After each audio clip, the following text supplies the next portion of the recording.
have to put an extra effort to ask, am I audible and visible? Or not to ask, rather, right? So good morning. My name is Rohan Parak. Today we are going to talk about how we need to bring back the focus to one important aspect in the cybersecurity world, which is protection. Right? Any cybersecurity protection function in any organization, especially in the financial services side, have to bring the focus back to protection. Right? Because that's what matters. That's what all the investments, all the efforts, all the services that you have put in, that's the eventual goal of that. But I think somehow we have kind of a little bit digressed away from that. And it's especially true in a world where we see a lot of 0 days. And we'll talk a little bit in more context of 0 day in today's session, but in general also it's applicable, but in the context of 0 day threats, 0 day attacks, it's even more critical that we address that problem and put focus back to how you can address, you can bring back the protection-focused strategy in your organizations. Now, I'm sure, without not trying to preach the practitioners, but these things are quite out there in the public domain. Unfortunately, you may all have even been experiencing these kind of situations, but cybersecurity crisis is a real thing.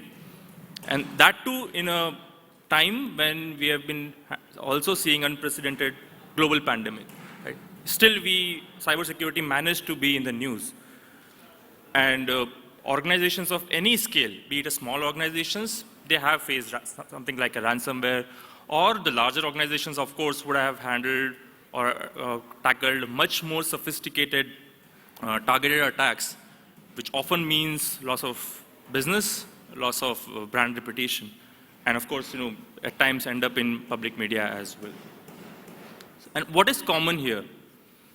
Right? In most of the situations, what is happening is attackers have been successful, of course, successful in targeting some critical workloads, so workloads that are running in a customer's environment, and they've been able to bypass any existing controls that were already in place, conventional controls, so to say. Right? So 0 day is a problem, and for every organization, particularly for financial services organization, this is now important more than ever. Number one, of course, because financial services organizations are targeted more and more. If you look at the stats as well, I was looking at some report that was released by ISC Square just yesterday. 75% of the organizations in the financial services domain have been affected by a ransomware. And if you look at the 0 day stats that has come from research teams of Google and Mandiant, the 0 day exploits are being used by nation state for cyber espionages and of course for financial gain. So the financial services organizations in general are the target of these kind of attacks as well. And we'll go into a little bit more about that also. But at the same time, there's another thing that is happening, the dream run of digitization in the Indian financial economy, right? There is a push to digitize everything and do it fast.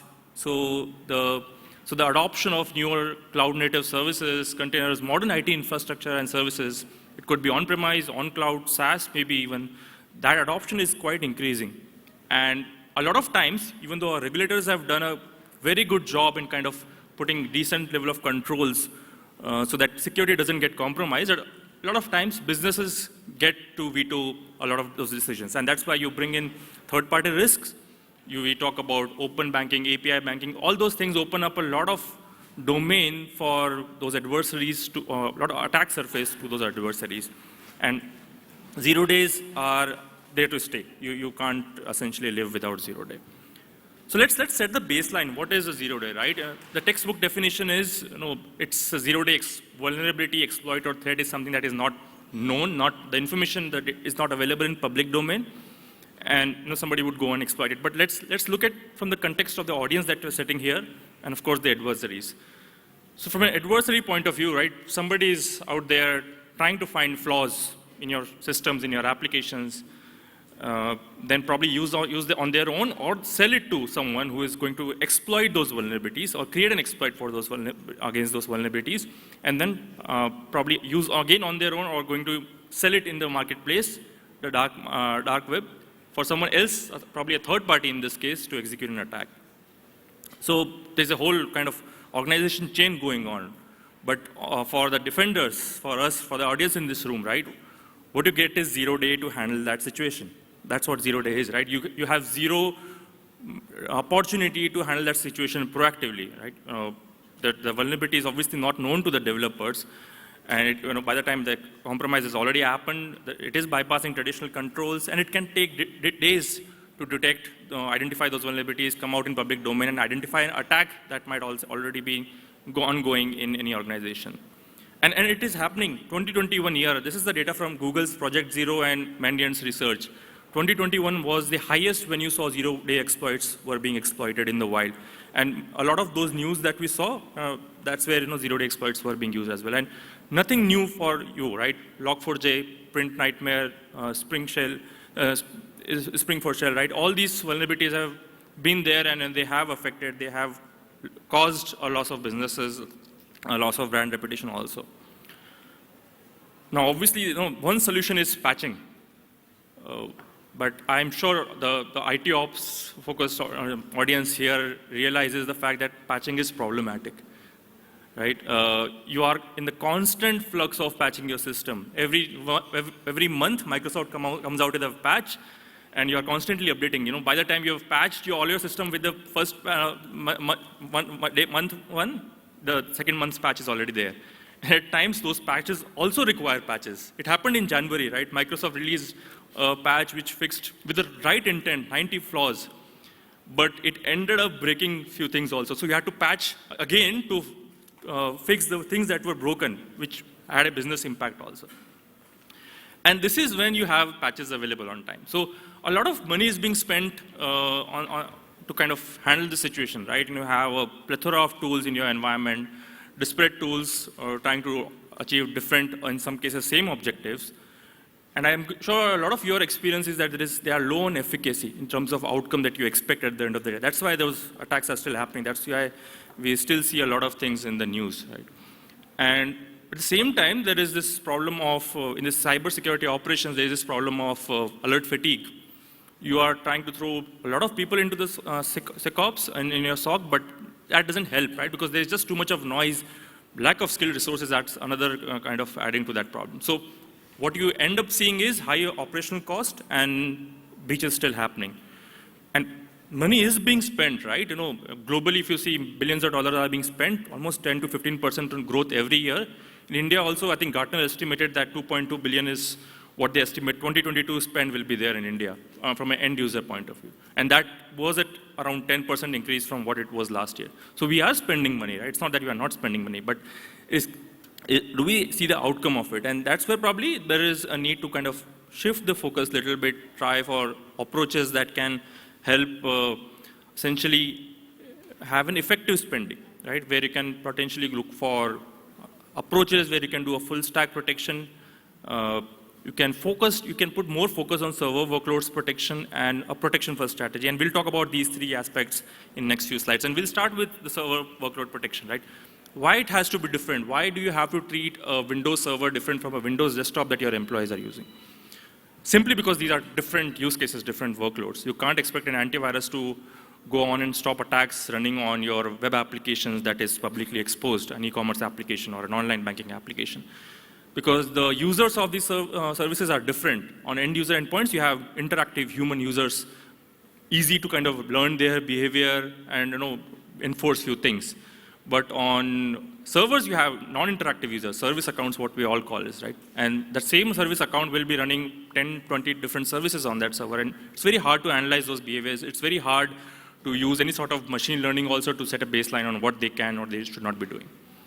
The number of apps that you're running on the servers is quite different too. On end user endpoints, you're using browsers, productivity apps, and on servers, you're using totally different app, right? Web applications, databases. The applications are also now churn. Churn is quite huge, right?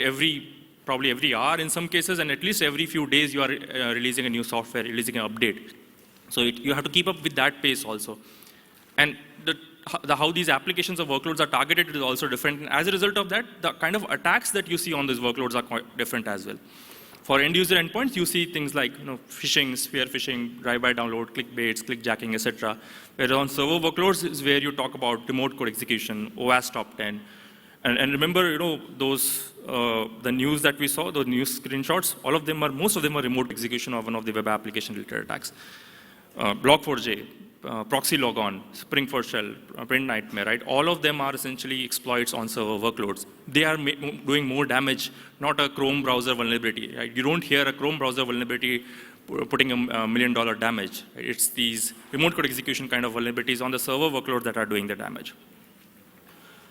Now, how attackers act, this is not something new, right? You have seen that kill chain in various forms, but what's happening is these kill chains can go and execute quite fast. A typical ransomware, once the exploitation is done towards execution, it can start its execution in 3 seconds. But the current approach to deal with this kind of attacks is not that fast, right? There is this approach of detect and protect because the kind of messaging is that protection is tough. Yes, it is, but I think that's what we need to bring focus back to. So you do a lot of data collection, you do a lot of runtime analysis, artificial intelligence, machine learning, but what end up happening is you are taking a lot of time to detect those attacks in days when the attack would go through and finish its job in few seconds. And the 6.5 days is the industry average. That's not my data, that's data from one of the vendors who are into that space. That it takes 6.5 days for an attack to be detected in this detect response strategy. And why is that so? Because as I said, there's a lot of data collection happening, there's a lot of behavioral analysis happening, and even with that, you need to put human effort. You need to do a lot of triaging, incident analysis to be able to conclude something is really bad and then respond to that situation, which is too late, right? So what end up happening is the cost of breach is going high because of that, and the mean time to protect is also increasing. You take days to protect your workloads from these advanced attacks. So with Versec, what we are doing is, and that's why we want to bring the focus back to protection, right? We want to make security response obsolete. It's a strong statement, but why not shoot for the moon? And the idea is that at every stage of this kill chain, right, we would want to go on and stop the attack. At the first step itself, at the first step where the attacker is going to gain advantage of your system itself. And in this next slide, I'll cover how do we do that, but the idea is to, number one, ensure that the system integrity is maintained, and then on top of it, to complement that approach, we have runtime protection capabilities also that we feel is a right approach to kind of do a consolidated protection for server infrastructure. And as an end result of that, what you see is, of course, the cost of breach going down because you are not only detecting, but stopping attacks very early, and the reduced mean time to protect. And that's what we did for a lot of customers in case of Log4j also. At every of those kill chain, we were able to detect and stop the attacks. And because we were able to detect and stop the attack at the first step itself, the mean time to protect, essentially the protection was available to customers within milliseconds, even before this exploit was available. Remember Log4j, it took a community as strong as Apache Foundation to release a patch, multiple patches, to essentially eventually fix that over a few days. And I'm sure all of you had a hard time in finding where the vulnerability over that Log4j component existed, right? It's such a commonplace thing, and the whole SBOM concept kind of became a commonplace. But we were able to stop those attacks. We stopped those attacks at the first step itself for a lot of our customers across the globe. So how do we do that? Essentially, the first thing, if we go back to 3 things that are important for efficient cybersecurity spending, right? We are doing a full stack protection. So your infrastructure, which could be a bare metal, which could be a virtual machine, it could be containers running on-premise, on cloud, doesn't really matter, right? The infrastructure security is what we are taking care of. On top of it, the infrastructure services that you are running, email servers, Active Directory, Exchange servers, web servers, databases, that's also a layer that we are adding security. And any custom code or COTS application that might be running on top of it. Essentially a web application, API, a very common service that all of your organizations are already running. And any other web service that might be running on those servers, we are able to go and protect at that level itself. So that's what we mean when we say full stack protection. And how do we do that? A kind of first principles approach to it, where the first thing that we do is maintaining the integrity of the system. How do you do that? There is a lot of effort to maintain system integrity already in place in the form of hardening that your organizations do. Again, thankfully, our regulators have done a wonderful job in enforcing those requirements. But there is more that you can do in terms of making sure that the integrity of the system is maintained. It's quite easy also to do, especially in DevOps kind of environments where you are delivering your software as an image. So you just have to ensure that the integrity of that software is maintained at the application level, at the processes level that are running on those images, on those VMs, on those containers, making sure that there is no drift. Whatever developers had shipped through the CI/CD pipeline, that is the only thing that is running on your workloads, nothing else. And also integrating making sure that the integrity of the files and applications that are there on the workloads, that gets maintained. Right? So that reduces the attack surfaces drastically.